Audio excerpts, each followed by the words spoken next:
हनुमान् श्रीपदो वायुपुत्रो रुद्रो नघोजरः अमृत्यवीरवीरश्च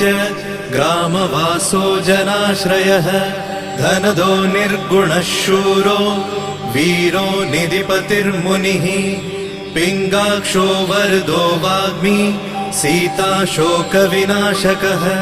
शिवः शर्वत्परो व्यक्तो व्यक्तो धराधरः पिङ्गकेशः पिङ्गरोमा श्रुतिगम्यः सनातनः अनादिर्भगवान् देवो विश्वहेतुर्जनाश्रयः आरोग्यकर्ता विश्वेशो विश्वनाथो हरीश्वरः भर्गो रामो रामभक्तः कल्याणप्रकृतिस्थिरः विश्वम्भरो विश्वमूर्तिर्विश्वाकारश्च